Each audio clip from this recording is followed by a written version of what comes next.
Hey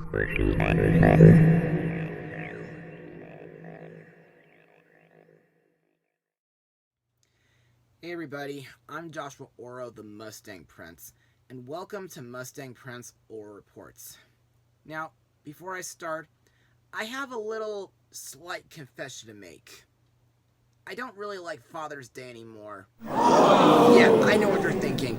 What I really mean is that I don't exactly like it as much as I used to when I was younger. You see, for a couple years now, Father's Day has become very stressful for me, and my relationship with my dad has become very, shall we say, delicate. Mostly, he has been giving me a very hard time by pointing out all my flaws, being inconsiderate of my feelings, as well as making me mad. Plus, he doesn't like the salads that I put together for my family, and he doesn't really take me seriously, despite all the hard work that I've been accomplishing when it came to becoming an Eagle Scout, graduating from high school and college, and many other things. I mean, seriously, what more does he want from me? Anyway, for today's episode, okay, I'm gonna blog an animated film that folks either like or hate, and one that's kind of considered as another guilty pleasure for me, but I just hope that you guys don't at me for it. Anyway, released on November 4th, 2005, the movie is Chicken Little. Okay, let's get started with the plot of the film.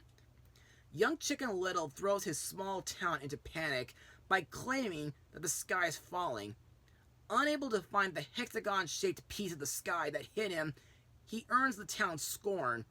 A year later, young outcast Chicken Little tries to redeem himself by joining the baseball team, helping to win a crucial game. Later that night, he is hit on the head again, and he discovers that the falling sky is actually a panel from a UFO. And now, Chicken Little must convince the skeptical town that an alien invasion is about to happen. So, what are my thoughts on the movie? Well, it started out very promising, but then it goes a bit up and downhill at times. The story was very mean-spirited, and it had a lot of pop cultural references. In fact, it felt more like I was watching a DreamWorks movie, let alone something from Disney. But I still consider it a guilty pleasure. Yeah, you can boo or bash me if you want, but I don't give a single drat. But now, let's just move on to Mustang notes. The film was directed by Mark Dindal, who previously directed Cats Don't Dance and The Emperor's New Groove. Also, this is Disney's second time adapting the story of Chicken Little after the propaganda cartoon which was made during World War II. When the project started in 2001, the story was about a female Chicken Little suffering from paranoia, who, as a result, caused several panic outbreaks in her hometown. In an attempt to reduce her anxiety, she went to a summer camp known as Camp Yes You Can, where she met her friends who were the same as in the final product. Chicken Little and her friends then discovered that the sheep who ran the camp were actually wolves in disguise who were plotting to eat all the students. When David Stanton became Disney's new president of Walt Disney Feature Animation in early 2003, he decided that the story needed a different approach and told Mark Dindal that the script had to be revised.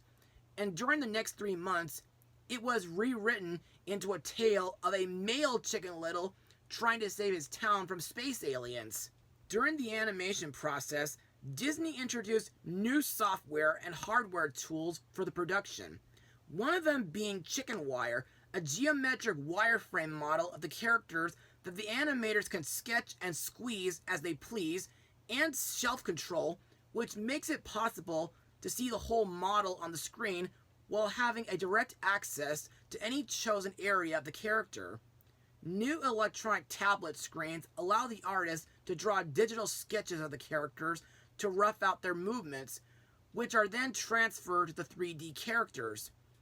After Chicken Little's theatrical release, despite the mixed to negative reviews from critics, the film grossed approximately $314 million worldwide, making it the second highest grossing animated film of 2005, behind DreamWorks' Madagascar, which reversed the slump that the Walt Disney Company had been facing since 2000, during which time it received several flops like Atlantis: The Lost Empire, Treasure Planet, and Home on the Range.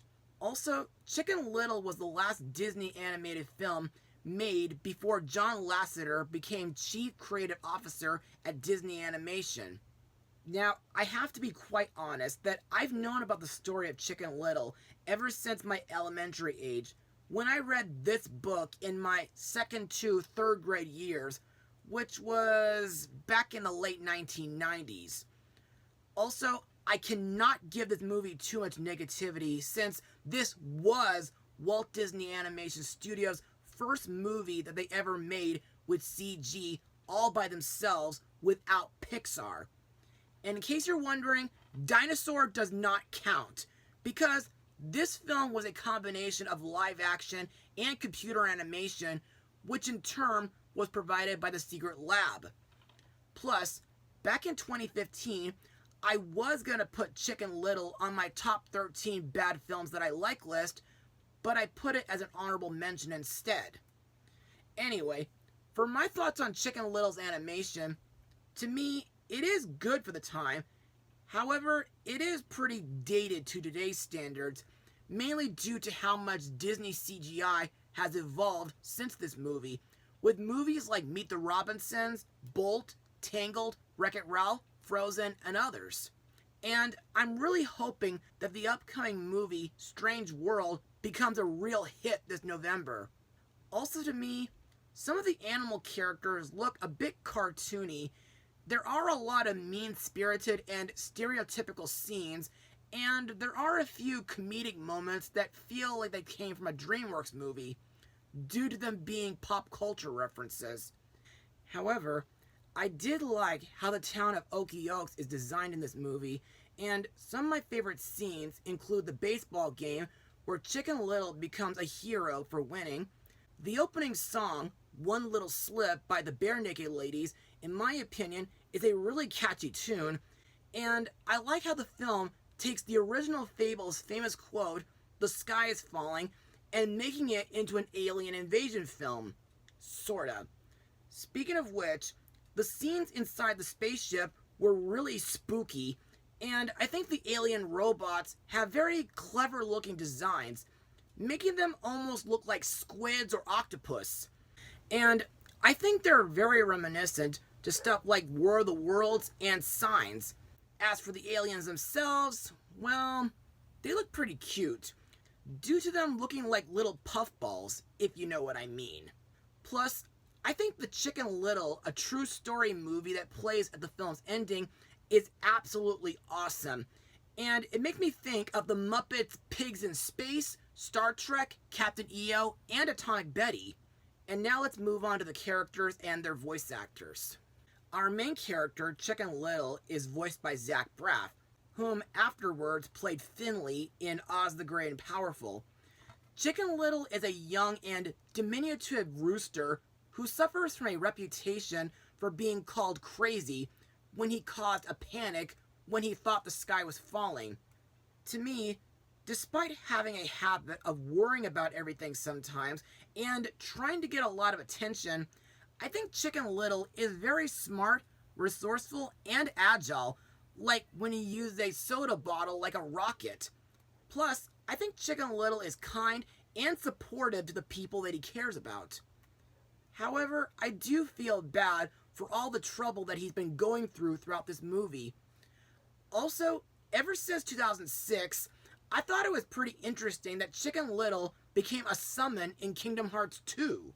His dad, Buck Cluck, is voiced by the late Gary Marshall, who directed the Princess Diary movies along with Valentine's Day, New Year's Eve, and Mother's Day. Now, to be quite honest, Buck is one of two characters in this movie whom I really despise, mainly due to the fact that Buck is the worst portrayal of parenthood ever. Plus, he claims that it was an acorn that fell on Chicken Little's head in the beginning of the film, and despite being a former baseball star, Buck is a cowardly idiot who doesn't really believe in his own son. He always pushes him away and never listens to him. Next up is Abby Mallard, aka the Ugly Duckling, voiced by Joan Cusack, whom I remember from the Toy Story sequels, Looney Tunes Back in Action, Hoodwink 2, Hood vs. Evil, Ice Princess, Mars Needs Moms, and Klaus. Abby is Chicken Little's best friend and, later, girlfriend. In my opinion, Abby has got to be one of my favorite characters in this film, mainly due to her optimism. Plus, I like that she tries to help Chicken Little with his problems, and I like that she believes that closure, where one has a conversation about feelings, would be more helpful. Also to note, I believe that Abby's design was inspired by Gosselin Mallard from Darkwing Duck. Plus, I think Joan Cusack has a pretty good singing voice, like during the scene where Abby and Runt were singing a karaoke cover of the Spice Girls' Wannabe song. Speaking of which, next we have Run to the Litter, voiced by Steve Zahn, whom I remember from Dr. Dolittle 2, the first 2 Stuart Little films, the first 3 Diary of a Wimpy Kid films, and Pixar's The Good Dinosaur. Runt is a pig who's much larger than the other children, but is far smaller than the other massive members of his family.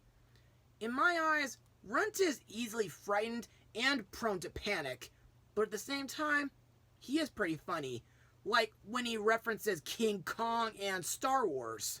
Our next character is Fish Out of Water, vocalized by film and sound editor Dan Molina, best known for his work on various animated films like Cats Don't Dance, The Land Before Time, and An American Tail.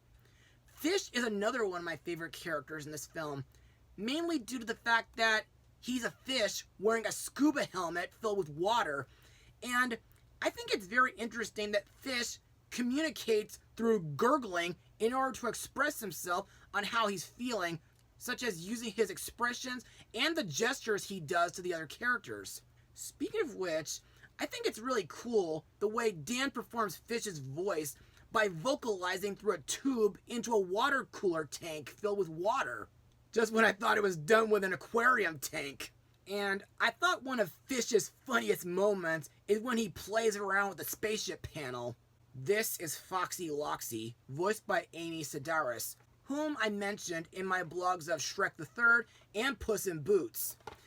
Foxy is the second character in the film who I really hate, due to her being the typical school bully, class monitor, popular kid, and baseball star. Foxy and her best friend Goosey Lucy love to bully and torment animals like Chicken Little and his friends throughout the movie. Plus, Foxy believes that only 3 things are important enough to care about: being popular, being famous, and having good hair, which in my opinion seems pretty irrational. Another character to talk about is Kirby, vocalized by Sean Elmore, Matthew Jostein, and Evan Dunn. Kirby is a small, curious alien with 3 eyes who serves as a very important plot device in this movie, due to him accidentally being left behind on Earth after following Chicken Little off his spaceship, and Kirby needs Chicken Little's help to find his family in order to stop the alien invasion. To me, Kirby is a sweet, kind, funny, and cute little alien, but he's also quite cowardly. Plus, Kirby shares some similarities with Chicken Little due to both characters wanting to make their fathers proud. Other voices in the film include Mark Walton, Fred Willard, Catherine O'Hara, Patrick Stewart, Wallace Shawn, Patrick Warburton, Adam West, and the late Don Knotts. And now let's move on to my final words. Overall, Chicken Little isn't technically Disney's best CGI animated film, but it's still a guilty pleasure for me. Yes, it's very mean-spirited and stereotypical, but still the animation is good for the time. The musical score by John Debney is excellent as usual. The main characters are pretty relatable and memorable, while Buck is the worst father in the history of Disney animation. Some of the comedy did give me a few laughs and smiles, And the sci-fi parts were very thought-provoking and cool. Now, I'm not really recommending this movie for everybody, but if you want to give this movie a chance, then by all means, go right ahead. And I think your children might have a lot of fun with it. As for my rating, I'll give it a 60% out of 100. Well, that's all for now. Be sure to join me for my next blog, Mustang Power, and may all of you have a happy Father's Day.